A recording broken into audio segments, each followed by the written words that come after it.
Hello again everybody, Steve here. Well, this I call again Hollow Earth and Holes at the Poles, part 2. Last week I didn't have the time to finish some of the illustrations I want to give about why I personally think the Earth could be hollow. Right, now to get on first of all with the examples that I didn't show you last week. Very simple examples. For example, you all use a washing machine. When you put the clothes in the washing machine, everything's in the center in the beginning.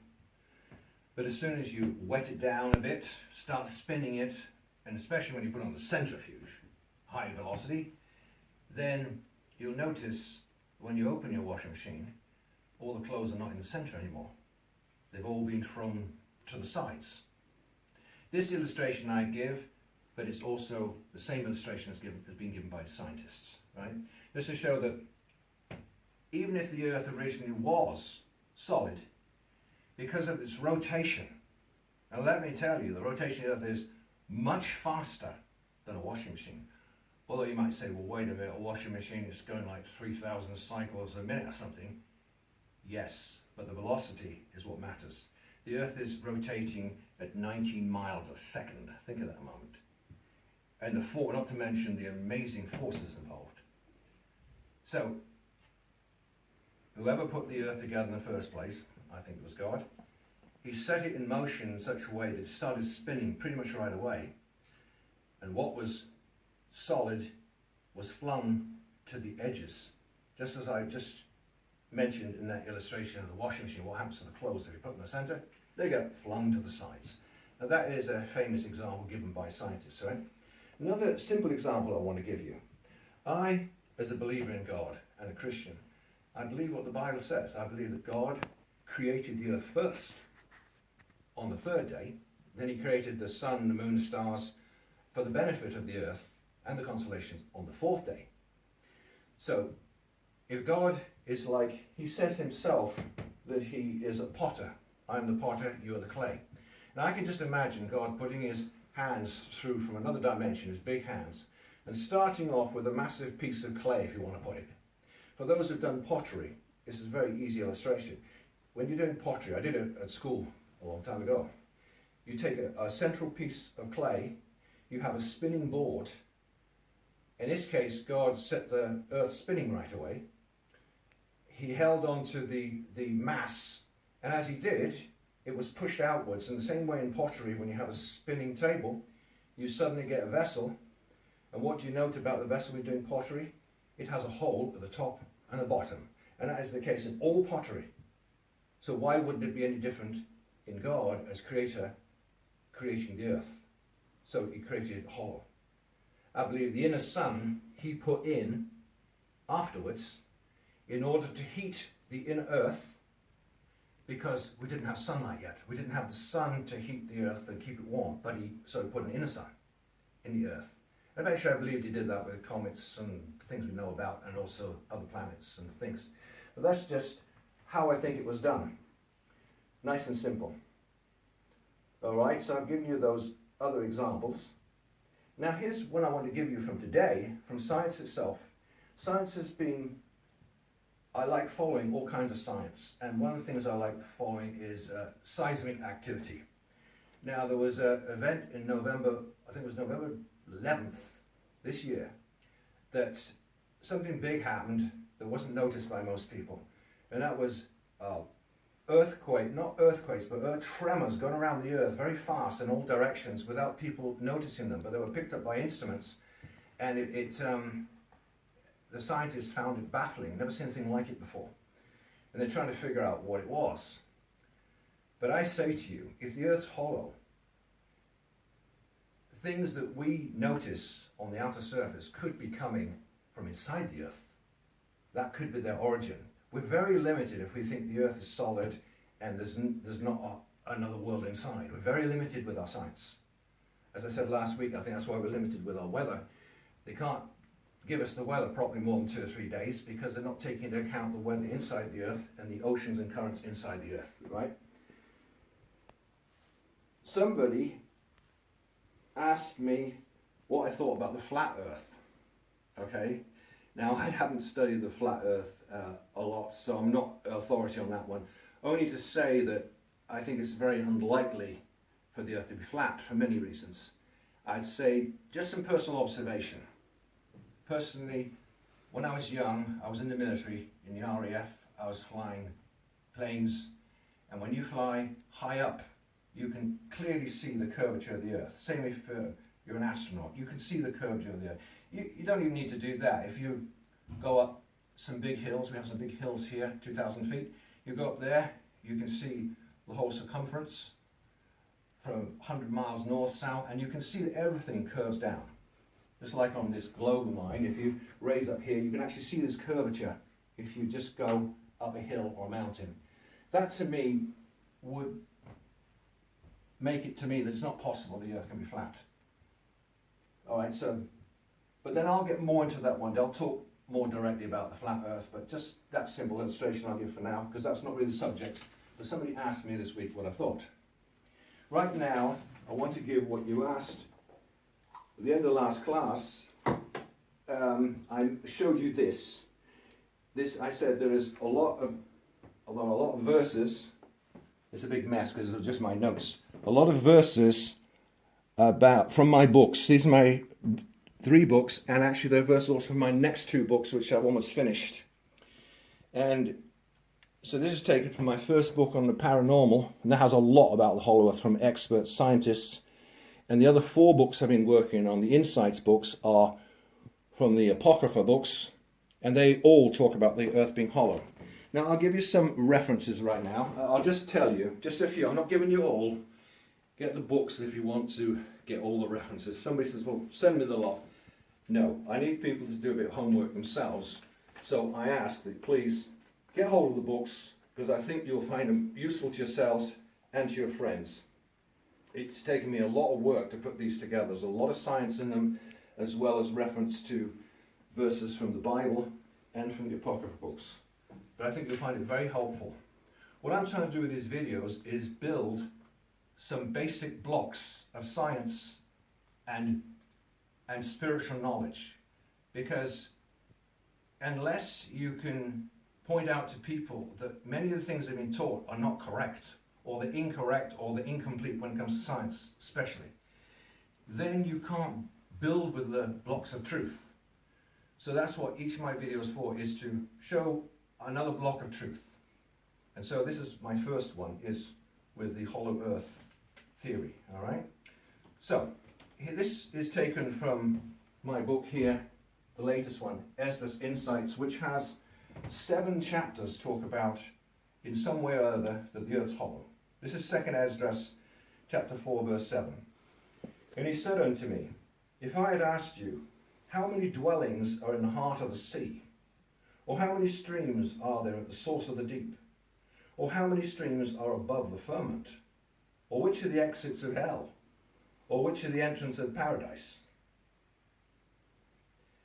And look at this next one. 2nd Esdras chapter 4, 35. Did not the souls of the righteous in the chambers ask about these matters, saying, how long are we to remain here? And when will there come the harvest of our reward? All right, so that's just a few verses from my book there, S.N.Strutt Insights. Now I'm going to jump here second to this book here, Enoch Insights. Enoch, the book Enoch is the oldest book around 5,000 years old. It's probably the oldest book in the world. It's a very, very important book too. Right, here's an amazing verse from the book of Enoch. Imagine this. This is written before the flood, long before the flood. Enoch 22:2. And Raphael, this is one of the archangels talking to him, answered, one of the holy angels who was with me, and said unto me, these hollow places have been created for this very purpose, that the spirits of the souls of the dead should assemble therein, yea, that all the souls of the children of men should assemble here. Now that couldn't be clearer as far as I'm concerned. It just couldn't be clearer. And now from my 5th book, which hasn't come out yet, I'm working on Joshua Insights, Jubilees Insights.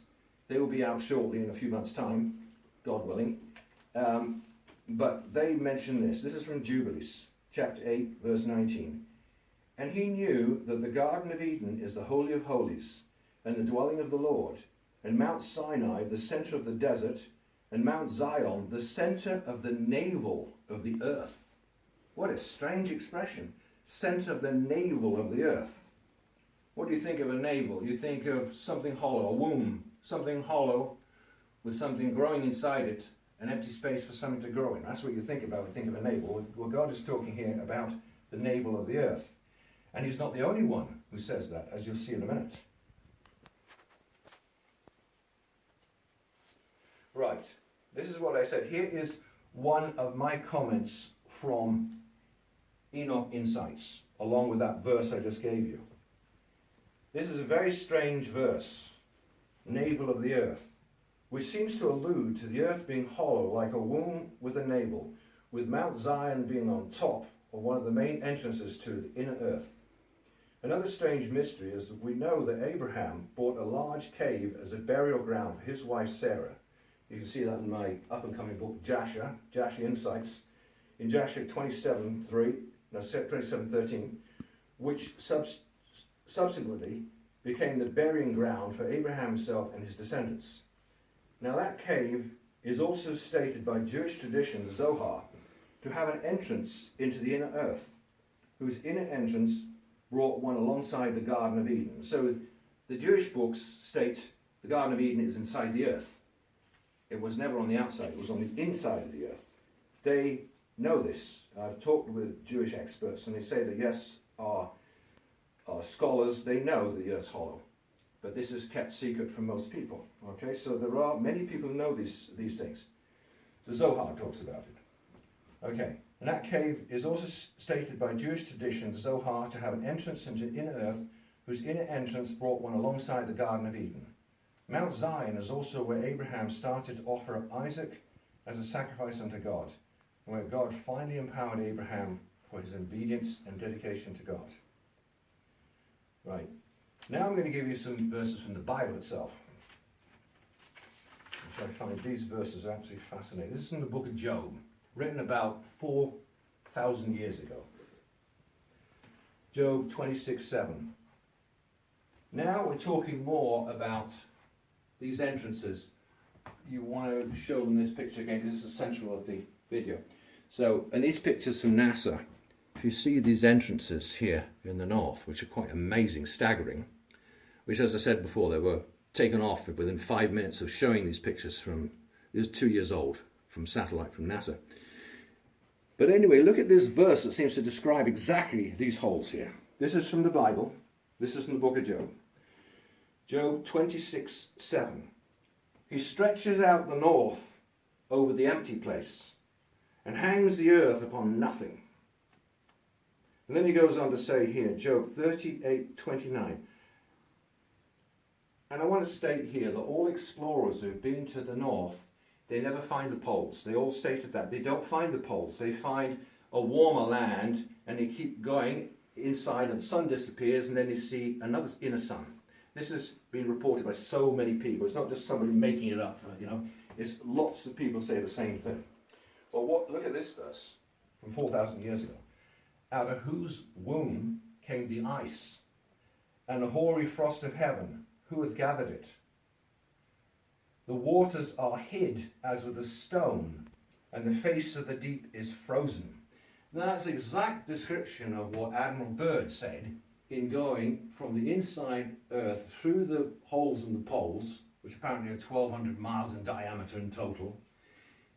In going inside, there's a big ice barrier, huge big ice barrier. And I believe that's exactly what it's talking about here in the Bible. The waters are hid as with a stone, and the face of the deep is frozen.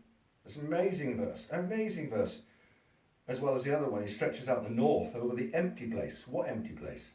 Hangs the earth upon nothing. Like I said at the beginning of this video, I believe God is creator, and I believe he started with the earth, and he modeled it, set it spinning, and then put in a central sun to keep it warm until the next day, the fourth day, when he created the sun, the constellation of stars to also bring warmth and gravity and everything else. All right, well, I think that's enough taste of verses from there, except I'll give you a few more from the Bible, for those who like the Bible, like me. Philippians 2:10, that the name of Jesus every knee should bow, of things in heaven, and things in earth, and things under the earth. What's that talking about? Is that talking just spiritually about the dead, or is it talking about maybe living? Other civilizations that live inside the earth. That's a mystery, isn't it? Ephesians 4:9. Now that he ascended, what is it but that he also descended first into the lower parts of the earth? Now, are we talking physically, or are we talking spiritually? Or is it that inside the earth is part both? That's what the evidence points to, that inside the earth is part physical, part spiritual. Exodus 24. Thou shalt not make unto thee any graven image or any likeness of anything that's in heaven above, or that's in the earth beneath. Now look at this. Now get this. Or that anything that is in the water under the earth. What water under the earth? And what images in the water under the earth could anybody be able to observe from here? Mysterious, huh? Unless it's talking about inside this earth, there are people living on the opposite surface of the hollow earth, and there are oceans down there, and it's talking about those oceans which are under our ocean. Under our oceans is the layer of the earth, and then under that is seas upside down relative to this ocean on the outside. I think that is exactly what it's talking about. All right? And so God says, don't make any graven images to anything that's down there. Well, that's another big topic. I believe that a lot of the bad things happened before the flood, and I believe mankind was living on the inside of the earth, and he came to live on the outside after the flood. That's the evidence points to that. All right. And I think that's about all I'm going to give for now. But like there are pages and pages and pages of verses from the Bible and from all my books here, and from the two that will come out in sometime early next year. Well, I think that's about time to wrap it up this time. Thanks for listening again, everybody, and thanks for all your comments. And do keep the comments coming, and keep making suggestions what you would like to hear about. And we'll try and make some more exotic videos. We'll try and make more difficult ones and more challenging ones as time goes by. But initially, I'm just going to show the basics that I know.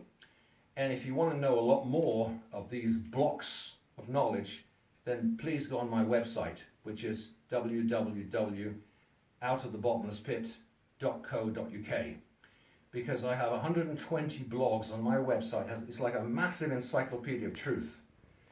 And there's so many truths people need to know about every topic.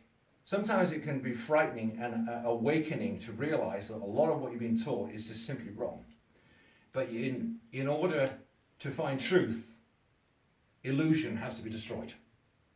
You can't be a gardener who loves flowers unless you hate the weeds too.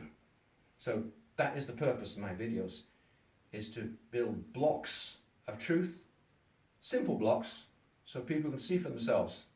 But if you want a lot more information, you can get it right away by going on my website. Thanks for listening again, guys. Thanks.